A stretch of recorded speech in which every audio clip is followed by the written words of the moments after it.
Saludos, bienvenidos a otra edición más de Industria de Salud 101, como siempre con el auspicio de la Asociación de Hospitales de Puerto Rico y tu plataforma digital HIP o Health Industry Information Platform. Hoy tenemos como invitado especial al doctor Rubén Hernández Santiago, él es cirujano ortopeda en el hospital Dr. Pila, Hospital Metropolitano Dr. Pila de Ponce, el cual nos va a hablar de su vida profesional, cómo llegó a ser médico y cómo es que él decide, luego de haber estado en Estados Unidos en varias ocasiones haciendo diferentes subespecialidades, regresar a Puerto Rico para atender los pacientes de su isla, es natural de Moca, y ha decidido quedarse en Puerto Rico en vez de aprovechar oportunidades que puede tener sin duda en Estados Unidos versus las que pueda conseguir en Puerto Rico. Así que pues, sin más preámbulos, les presento al doctor Rubén Hernández Santiago. Doctor, ¿cómo está? Buenos días, saludos. Buenos días, muchas gracias por la invitación y por invitarme a estar aquí, y de verdad que para mí es un placer, un honor. Como siempre, doctor, le estamos dando las gracias a todos estos médicos como usted que han decidido quedarse en Puerto Rico en vez de migrar a Estados Unidos a buscar oportunidades, porque definitivamente la escasez de médicos especialistas que tenemos en Puerto Rico, empezando por la especialidad suya, que cada vez son menos los que tenemos, no están llegando muchos ortopedas a Puerto Rico, menos aún cirujanos ortopedas pediátricos. O sea, la escasez de su especialidad es rampante en Puerto Rico, así que le agradezco mucho la dedicación que le ha dado a los pacientes, especialmente a los que vienen aquí al Hospital Metropolitano Dr. Pila en Ponce. ¿Cómo usted llega a Ponce, doctor? Pues la historia es un poquito larga, ¿verdad? Pero la voy a tratar de concentrar. Yo soy natural de Moca, tuve la oportunidad de estudiar en la Universidad de Puerto Rico, en la UPI. Me gradué de allí, después entré a la Escuela de Medicina en la Universidad Central del Caribe, y después opté por buscar una mejor especialidad y hacerme subespecialista. Hice cirugía general 2 años en el Jackson Memorial en Miami. Después conocí a un cirujano ortopeda que es especialista en reemplazo de cadera y rodillas, cirugía de artritis, y pues estuve con él haciendo investigación en reemplazos articulares 4 años, y luego de eso regresé a Puerto Rico. Hice mi subespecialidad en centro médico, en reemplazo en cirugía ortopédica. Después me voy a Miami y hago una especialidad, subespecialidad en reemplazo de cadera y rodilla, y después me fui a Nueva York y entrené con uno de los mejores cirujanos del mundo, el Dr. Chip Ranowat, en Nueva York. Y ahí es que decido regresar a Puerto Rico. ¿Por qué? Porque me di cuenta que lo mismo que yo estaba haciendo en Estados Unidos por otras pacientes de otras nacionalidades, yo lo podía hacer por mi gente. Eso es una de las razones por las cuales me incliné a regresar a Puerto Rico. Además de que pues, la influencia de la familia, mi papá, mi mamá están en Puerto Rico, todavía en Moca, y decidí regresar para atenderlo a ellos y criar mi familia en Puerto Rico. Yo presumo que las ofertas y la tentación de irse a Estados Unidos no debe faltar en su pensamiento diario. Todos sabemos cómo estamos viviendo en Puerto Rico en este momento, y quedarse aquí a veces se convierte en un reto, especialmente para profesionales como usted que están en la industria de la salud, que tan maltrecha está últimamente, y por tanto tropiezos está pasando. Cuando usted se enfrenta a por lo menos a ese análisis de irse y quedarse, ¿qué le viene a la mente? Me viene a la mente varias opciones, yo día a día y casi todos los meses recibo diferentes ofertas de Estados Unidos necesitando especialistas en reemplazo de cadera y rodilla en diferentes localidades, y uno piensa en dejar todo lo que tengo acá para comenzar nuevamente allá, y para mí eso no es una opción en estos momentos. Yo no estoy dispuesto a dejar mi gente, a dejar mis pacientes, a dejar mi oficina, que con tanto trabajo y esfuerzo me ha tomado levantarla, porque inicialmente cuando uno llega de Estados Unidos a comenzar su práctica, uno ve 0 pacientes al día, a veces ve 1 paciente al día. Y uno tiene que ganarse la confianza de la comunidad. Tiene que ganarse la confianza de los cirujanos con quien uno compite en la misma isla. Y además de eso, los médicos que no lo conocen, los médicos primarios que te refieren pacientes, los internistas que me llaman directamente y me dicen: Rubén, necesito que me atiendas a este paciente, por favor, házmelo un espacio, lo tengo aquí terrible, horrible, con un dolor severo. Y ese rapport en Estados Unidos no existe. Y eso conlleva tiempo el crearlo y que la gente confíe en el trabajo de uno. Si nosotros vamos a comparar cuando usted regresa por primera vez no, porque hizo su fellow y regresó y después se fue.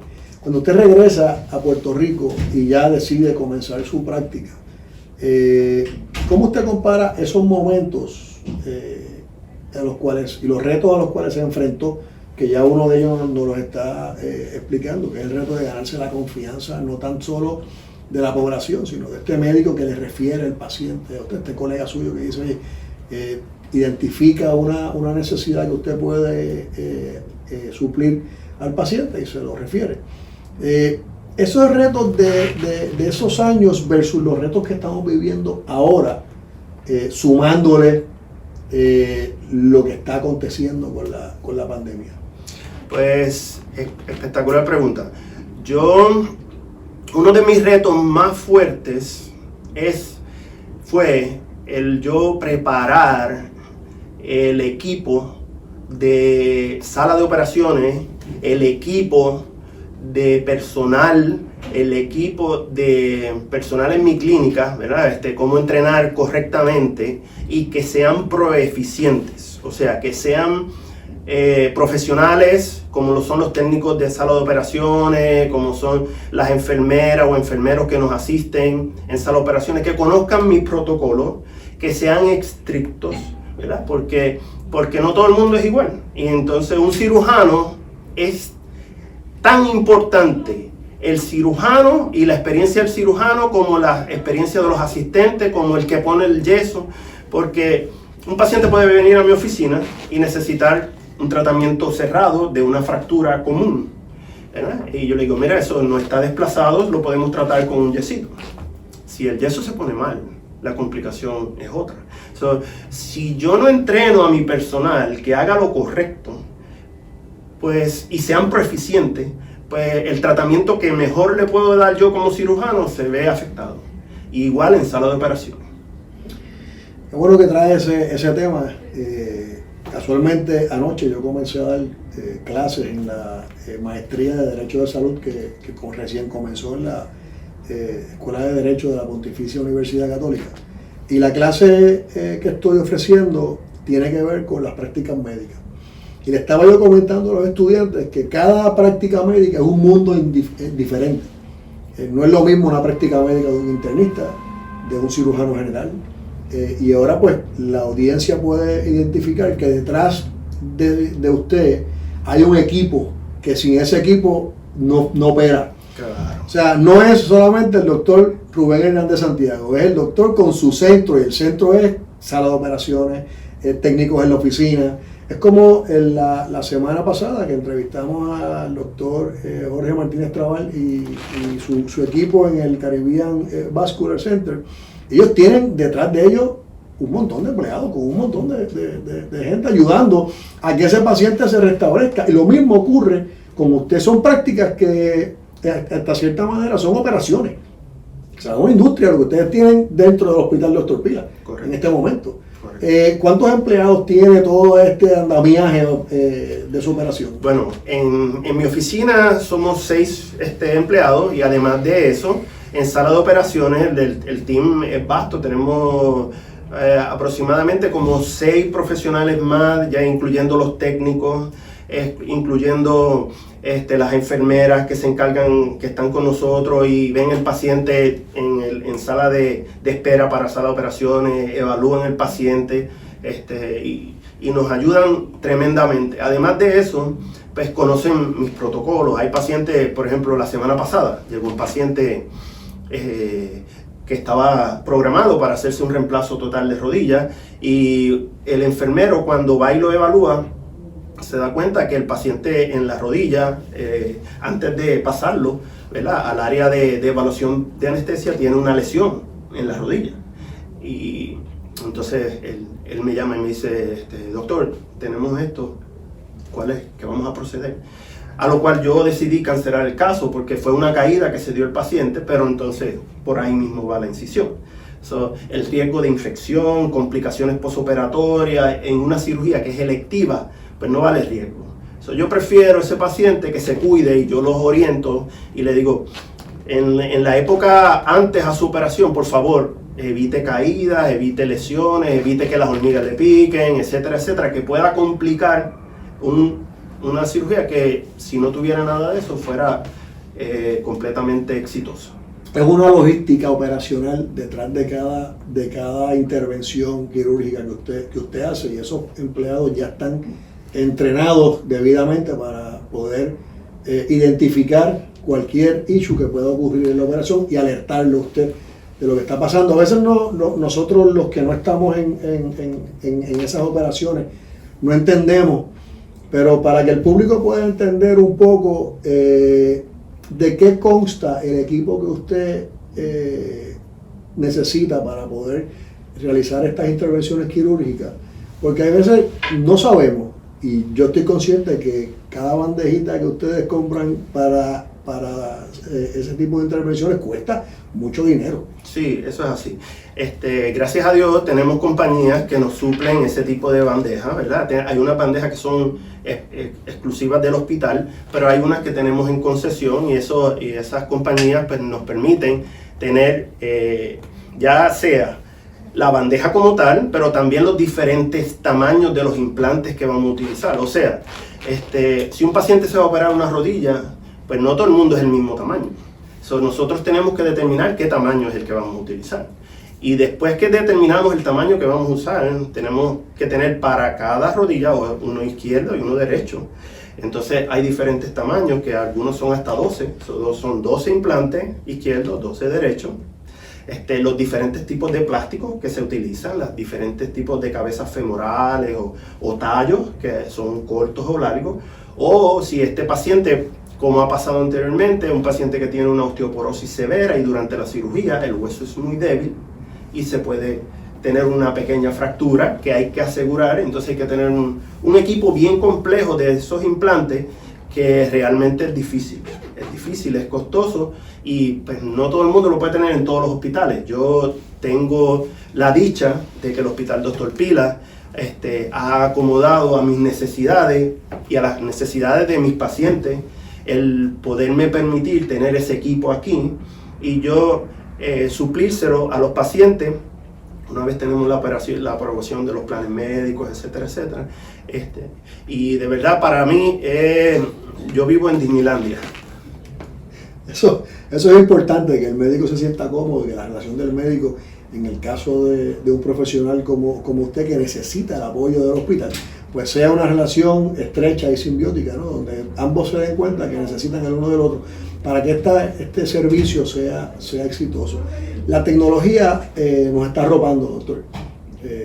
Yo presumo que cada cierto tiempo sale un tipo de implante nuevo, sale una tecnología nueva para atender alguna situación específica que se dé en los pacientes. Y eso me lleva a preguntarle si en este momento los que están entrenando en Estados Unidos en estos hospitales que son altamente tecnológicos, ¿tienen alguna tecnología nueva que se esté utilizando versus lo que estamos utilizando en Puerto Rico? Bueno, hay muchos lugares que están utilizando la robótica. Están usando sistemas robóticos que son un poquito más costosos. Una máquina robótica puede costar $1 millón a $1,5 millones para utilizarse en casos selectos. Y algunos planes, pues, lamentablemente no van a cubrir esto. Por esa razón, nosotros tenemos que entender que vivimos en Puerto Rico y en algunos lugares esta tecnología no está disponible. En Pila, pues, todavía no la tenemos disponible. Pero por eso es que es indispensable el uno entrenarse bien, ¿verdad? Antes de que viniera la computadora y los printers, vino la maquinilla y usamos la maquinilla por muchos años, ¿verdad?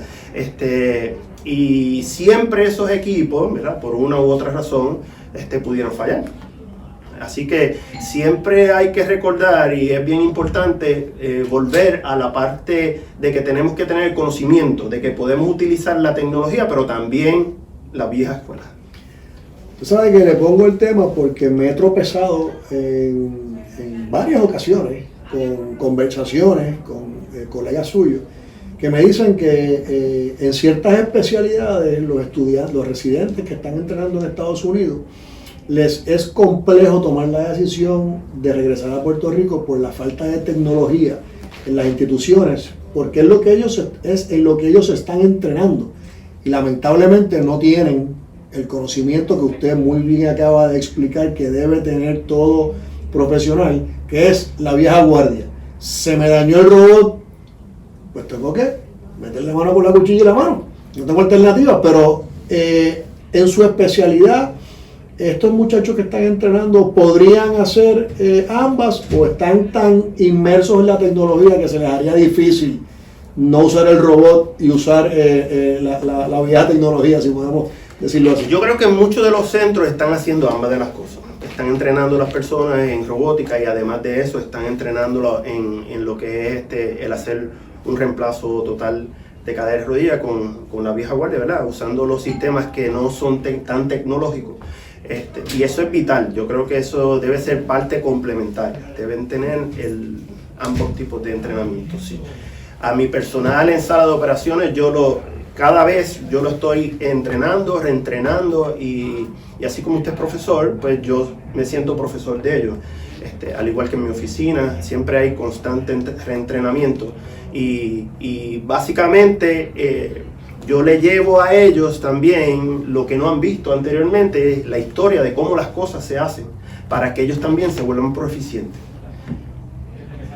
Importante que el Hospital Metropolitano, doctor Pira, no piense que el doctor no quiere un robot. O sea, él está pidiendo un robot, pero obviamente pues no sabemos las complicaciones que hay en Puerto Rico, especialmente con los planes médicos que a veces no quieren pagar esa tecnología, que a la larga yo creo que le saldría hasta más económico que la vieja guardia, ¿no? Sí.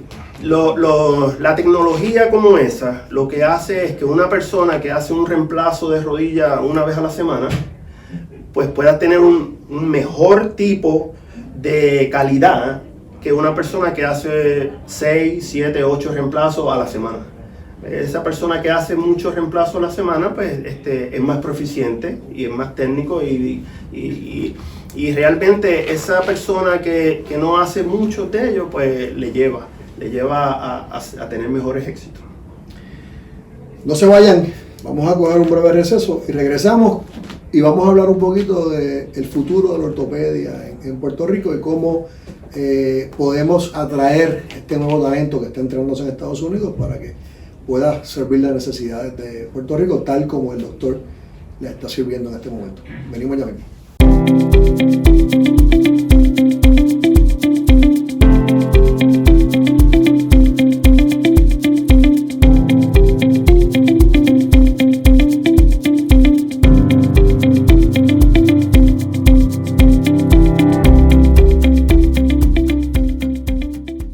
Saludos nuevamente y bienvenidos de regreso a tu programa Industria de Salud 101 con el auspicio de la Asociación de Hospitales de Puerto Rico y tu plataforma digital HIP o Health Industry Information Platform.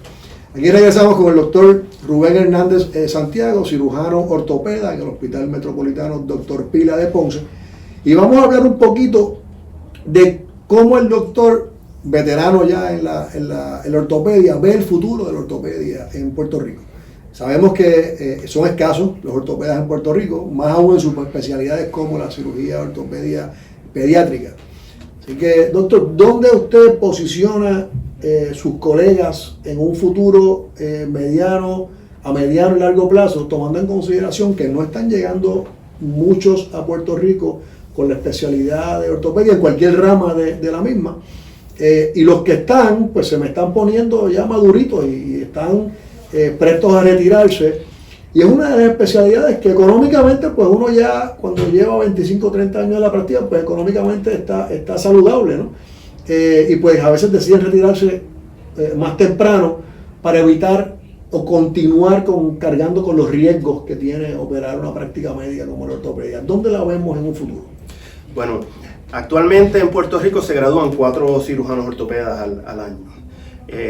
La mayoría, en el pasado no, pero la mayoría de ellos optan por hacer una subespecialidad, y en Puerto Rico pues lamentablemente no tenemos subespecialidades, así que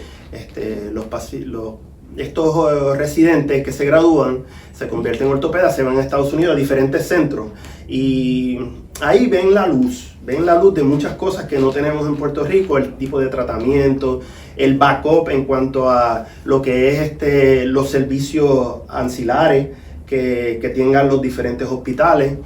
Y una vez llegan allá, pues nos hacen unas buenas ofertas que nos ponen en tentación, en pensar si nos establecemos en ese lugar, en ese estado. Muchas de las residencias o de las subespecialidades en Estados Unidos, pues como requisito piden que usted solicite y tenga una licencia del estado. Así que más aún se le hace más fácil porque, por ejemplo, cuando yo fui a Nueva York a hacer mi subespecialidad, pues uno de los requisitos era que tenía que solicitar la licencia en New York. Entonces, al yo tener la licencia de New York, pues es más fácil uno quedarse, ¿me entiendes?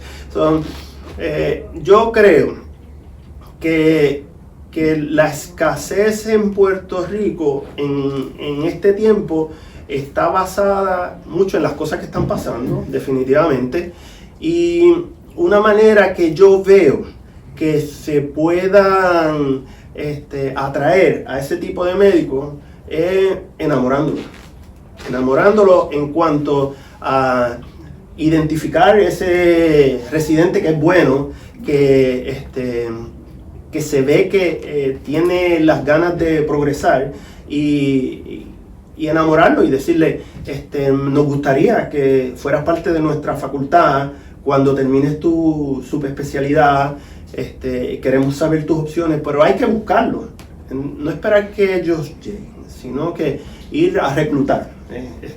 Yo creo que eso es una opción. El gobierno de Puerto Rico nos está ayudando un poco con eso del alivio de contributivos y eso también pues es bueno, pero hay que llegar a ese residente, hay que llegar a él antes de que se nos vaya y que tenga otras opciones. Y una de las cosas que tenemos que tener en cuenta y no perder de perspectiva es que estos muchachos cuando llegan ya a su último año del fellow en lo que vayan a hacer en ortopedia, ya tienen 4 años de medicina en las costillas, ya tienen 4 años o 3 de especialidad y 1 o 2 de fellow, más bachillerato, y terminan con unas deudas, con unos préstamos en las costillas que son fuertes. Sí. Y cuando de momento uno dice, voy a regresar a Ponce y voy a irme con el doctor Rubén Hernández Santiago a Pila y tengo que empezar a buscar contratos con planes médicos, la licencia, etcétera. Eso me va a coger como 6 meses si es que los planes médicos deciden darme contratos, porque últimamente no sé en lo que ellos están pensando. Le ponen tantas trabas a veces a estos muchachos que llegan que tardan 3-4 meses en tener contratos con ellos, sabiendo la necesidad que existe del servicio. Y en Estados Unidos le dicen, llega un scout, porque los hospitales en Estados Unidos tienen gente por toda la residencia buscando, así como buscan a los peloteros y a los baloncelistas, así mismo buscan los médicos en Estados Unidos y les pagan un salario a esta persona que se encarga de estar visitando toda la residencia por Estados Unidos. Es correcto. Nosotros no tenemos eso. Sí. Pues llegan estos scouts y le dicen, bueno doctor, usted se graduó en mayo 31, mayo 30, 29, y en junio 1 usted empieza y se va a ganar $750,000, no se preocupe, ya tiene malpractice pago, ya tiene oficina. Los ojos se le ponen a esos muchachos, se le quieren salir. Claro. Versus irme a Puerto Rico a empezar a arar con los bueyes que tenga en ese momento, como decía mi abuelito allá en Patilla. Sumándole el que en ese hospital no tienen a veces un robot, a veces tienen 2. Exactamente. O sea que todas esas cosas son las que quizás el sistema de salud de Puerto Rico y los hospitales podrían empezar a diseñar estrategias para que ustedes que se encuentran y se tropiezan con estos estudiantes a menudo en los diferentes simposios, etcétera, pues se les haga mucho más cómodo decirle, oye, ven acá, fulanito, que tengo esta oferta de pila que te podríamos atraer. Es un esfuerzo conjunto que tiene que existir. Correcto.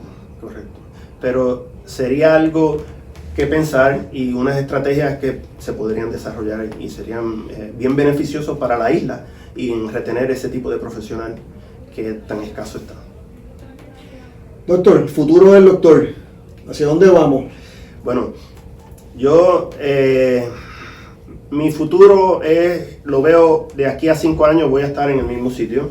Yo espero tener la confianza de mis pacientes y de la comunidad como la he tenido hasta el momento. Yo, primero que nada, le tengo que dar las gracias porque en los últimos 13 años, que es el tiempo que llevo acá en mi práctica en el Hospital Dr. Pila, el apoyo ha sido grande, mi práctica ha crecido significativamente y por esa razón opto en quedarme acá y no en buscar otras opciones en Estados Unidos, ¿verdad? Especialmente en los estados que ya tengo licencia, que se me haría fácil, que es Nueva York y Florida. Mi futuro lo veo aquí. Doctor, muchísimas gracias por su tiempo. Gracias por la invitación. Que Dios me lo cuide. Amén. Que tenga una excelente semana. Y ustedes espero que si necesitan algún día de un cirujano ortopeda que le reemplace la rodilla o la cadera, ya saben dónde encontrarlo. Nada más que decir del doctor Rubén Hernández Santiago, quien muy gustosamente ha accedido a ofrecernos esta entrevista. Nos vemos la semana que viene, que tengan una linda semana, que Dios me los bendiga mucho. Amén. Bye.